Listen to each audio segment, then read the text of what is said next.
Halo, selamat pagi anak-anak. Selamat berjumpa kembali lagi dengan Ibu Guru Siska. Anak-anak, Ibu Guru harap anak-anak sudah mempersiapkan diri dan masih tetap semangat untuk mengikuti pembelajaran.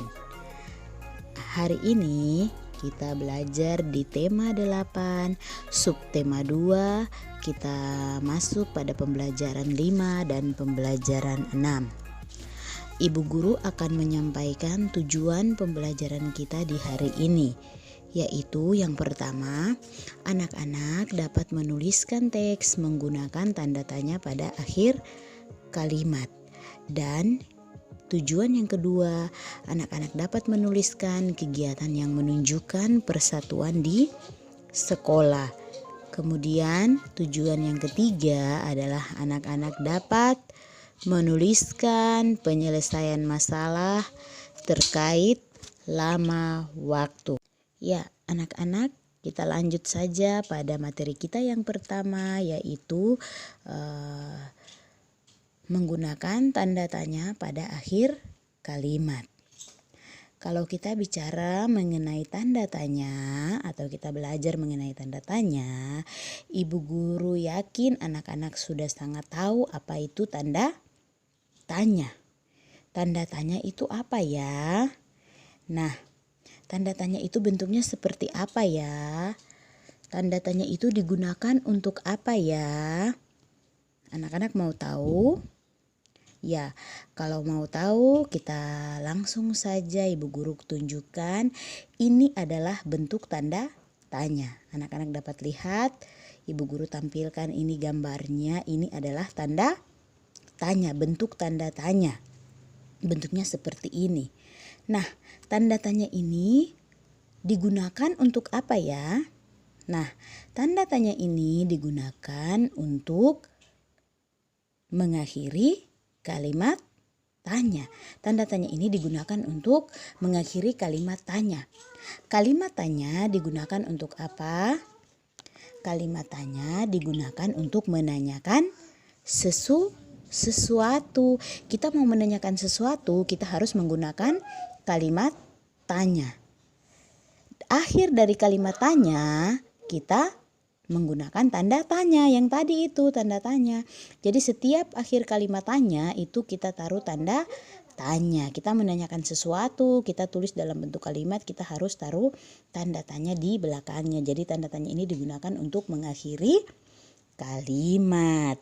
Nah, tanda tanya ini atau kalimat tanya itu pada saat kita mau membuat kalimat tanya, kita menggunakan beberapa kata tanya. Ada kata tanya yang kita gunakan untuk membuat kalimat tanya. Misalnya Ibu Guru kasih contoh ya. Ada kata apa, ada kata siapa, ada kata di mana, ada kata kapan, dan masih banyak lagi kata-kata tanya yang dapat kita gunakan untuk menanyakan sesuatu, untuk membuat kalimat tanya. Misalnya tadi kata apa. Kita kalau mau bertanya, apa yang kamu bawa? Menanyakan sesuatu ya. Apa yang kamu bawa? Itu contoh kalimat tanya. Dan jangan lupa untuk taruh tanda tanya di akhir kalimat tanya. Atau misalnya kita mau bertanya teman, bertanya namanya. Siapa namamu teman? Siapa namamu teman? Nah, itu kalau kita menggunakan kata siapa. Dan tetap kalimat itu diakhiri dengan tanda tanya. Atau mungkin kita mau menanyakan rumahnya teman kita. Di manakah rumah kamu? Atau teman, kok rumah di mana? Seperti itu ya. Dan kemudian anak-anak bisa membuat contoh sendiri dengan melatih mencari kata-kata tanya dan melatih membuat kalimat tanya di rumah ya, berlatih membuat kalimat tanya. Jadi kalimat tanya tuh banyak. Ada kata kapan, tadi yang contoh apa, siapa, di mana, terus ada kata kapan, dari mana, bagaimana. Ya, nanti anak-anak bisa bertanya juga sama bapak mama tentang kalimat-kalimat atau kata-kata tanya. Nah, Ibu Guru harap penjelasan Ibu Guru dapat dipahami oleh anak-anak atau dimengerti oleh anak-anak ya. Kita lanjut pada materi yang berikutnya, yaitu kegiatan yang menunjukkan persatuan di sekolah. Nah, ini kita sudah belajar juga. Ibu Guru hanya mendalami saja ya. Jadi kegiatan apa? Kalau kita di sekolah tuh pasti banyak kegiatan sekali, banyak ya. Banyak kegiatan yang dapat kita lakukan di sekolah, seperti misalnya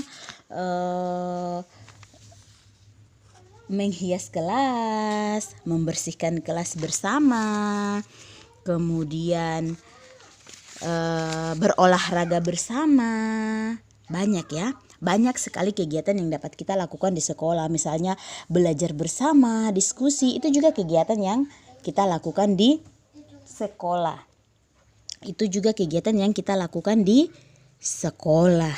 Nah, dalam melakukan kegiatan-kegiatan ini, sikap apa yang harus kita tunjukkan? Dalam melakukan kegiatan tadi seperti berolahraga atau bermain saat istirahat, bekerja kelompok, berdiskusi, kemudian melaksanakan piket bersama, itu sikap apa yang harus kita tunjukkan supaya terwujud persatuan di sekolah? Iya, benar sekali. Sikap yang harus kita tunjukkan itu adalah kompak. Dalam bermain, dalam belajar, dalam melakukan hal apapun kita harus kompak. Selain kompak, kita juga harus bekerja sama. Dalam melaksanakan kegiatan, kalau kita sudah kompak, kita sudah bekerja sama, itu berarti terwujudlah persatuan. Jadi anak-anak dalam misalnya bukan cuma di sekolah ya, tapi kalau di rumah juga bermain dengan teman atau bermain dengan adik, bermain dengan kakak, itu kita harus kerja sama, saling menyayangi. Nah, kalau sudah saling menyayangi, sudah kerja sama, sudah kompak, akan terwujud persatuan. Bukan cuma di sekolah tapi di rumah juga bisa. Atau di mana saja di tempat bermain bisa ya. Kita harus menunjukkan sikap kompak, sikap kerjasama agar terwujud persatuan. Jadi banyak kegiatan yang dapat kita lakukan dan sikap yang harus kita tunjukkan untuk mewujudkan persatuan seperti tadi Ibu Guru sudah sampaikan ya. Iya, jadi Ibu Guru harap anak-anak bisa memahami apa yang Ibu Guru sampaikan di hari ini. Jika masih kurang jelas, anak-anak bisa melihat pada buku tema 8-nya anak-anak masing-masing ya, sambil membaca materi yang ada di buku tema 8-nya anak-anak. Pasti anak-anak bisa tahu, bisa mengerti, bisa memahami apa maksud dan tujuan pembelajaran kita di hari ini. Kita lanjutkan pada materi yang berikutnya, yaitu menyelesaikan masalah terkait lama waktu. Nah, di sini anak-anak bisa perhatikan pada buku tema 8-nya anak-anak halaman 55. Di situ kita akan menyelesaikan masalah terkait lamanya waktu. Anak-anak, kalau kemarin kita menghitung waktunya maju selangkah. Tapi pembelajaran kita di hari ini mau mengajak kita untuk menghitung waktunya mundur. Sebagai contoh, anak-anak perhatikan pada gambar yang Ibu Guru tampilkan di sini sebagai contoh. Ikuti, Ibu Guru akan membaca ya. Ima, Ibu dan Nenek merapikan perpustakaan selama 60 menit. Mereka selesai merapikan perpustakaan pada pukul 17.00. Pertanyaannya, pukul berapakah mereka mulai merapikan perpustakaan? Nah, anak-anak perhatikan jam pada gambar yang ada di bawah itu. Di situ jarum panjangnya ada di angka 5. Di angka 12 ya, maaf, di angka 12. Jarum pendeknya itu ada di angka 5 dan ada jarum bayangan di angka menuju angka 4 itu, menunjuk ke angka 4. Di situ keterangannya bisa anak-anak lihat pada kalimat atau kalimat yang ada di garis bawahi garis merah itu. Di situ keterangannya pukul 17.00 berarti pukul 5 sore atau jam 5 sore ya, 17.00 berarti jam 5 sore. Keterangan yang berikutnya adalah 60 menit sama dengan 1 jam.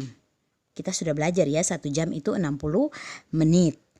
Nah, di sini keterangan yang berikutnya 1 jam sebelum pukul 17 adalah pukul 16. Iya, sebelum 17 adalah 16. Sebelum jam 5 sore itu adalah jam 4 sore. Makanya kenapa jarum pendek dari jam yang ada di gambar ini dia menunjuk ke dua arah. Jarumnya ke dua arah karena itu jam arah itu jarum pendek sudah, hanya sebelum mereka selesai itu jarumnya menunjuk di angka 4. Setelah selesai jarumnya menunjuk di angka 5. Jadi itu yang dijelaskan di situ. 1 jam sebelum pukul 17.00 adalah pukul 16.00 atau sama dengan 1 jam sebelum jam 5 adalah jam 4. Benar. Dia loncat 1 langkah, dia undur 1 langkah ke belakang. Jadi Ima, Ibu, dan Nenek mulai merapikan perpustakaan pukul 16.00. Sampai di sini anak-anak masih sudah paham? Iya, tadi kan di situ dari awal contohnya itu Ima, Ibu, dan Nenek merapikan perpustakaan selama 60 menit. Nah, 60 menit itu sama dengan 1 jam. Mereka membersihkan atau merapikan perpustakaan itu selama 1 jam. Mereka selesai merapikannya itu jam 5 sore atau jam 17 tadi. Nah, makanya ditanyakan pukul berapa, jam berapa mereka mulai merapikan perpustakaan. Kalau tadi mereka selesai jam 5, berarti jam berapa mereka mulai bersihkan perpustakaan. Dan di situ mereka membersihkannya selama 60 menit. 60 menit berarti 1 jam. 1 jam sebelum jam 5 itu jam berapa? Iya, 1 jam sebelum jam 5 adalah jam 4. 1 jam sebelum jam 5 atau jam 17 itu adalah jam 16 atau jam 4. Jadi mereka si Ima, Ibu, dan Nenek ini mulai merapikan perpustakaan pada pukul 4 sore atau 16.00. Sampai di sini anak-anak bisa pahami ya apa yang Ibu Guru sampaikan? Iya, nanti anak-anak akan melatih di rumah dengan soal-soal yang sudah disediakan di dalam bukunya anak-anak masing-masing. Oke, demikian pembelajaran kita di hari ini. Ibu Guru harap anak-anak semua bisa mempelajarinya dengan penuh rasa tanggung jawab ya, supaya ketika nanti mengerjakan soal anak-anak tidak keliru saat menjawab pertanyaan-pertanyaan pada soal-soal nanti atau pada tugas-tugasnya anak-anak nanti. Oke, Ibu Guru cukupkan saja pembelajaran kita di siang hari ini. Jangan lupa untuk tetap belajar, tetap menjaga, kita tetap mematuhi protokol kesehatan dengan mencuci tangan, menjaga jarak, dan memakai masker. Ibu Guru tutup pembelajaran kita di siang hari ini. Terima kasih. Selamat belajar. Sukses selalu buat anak-anak.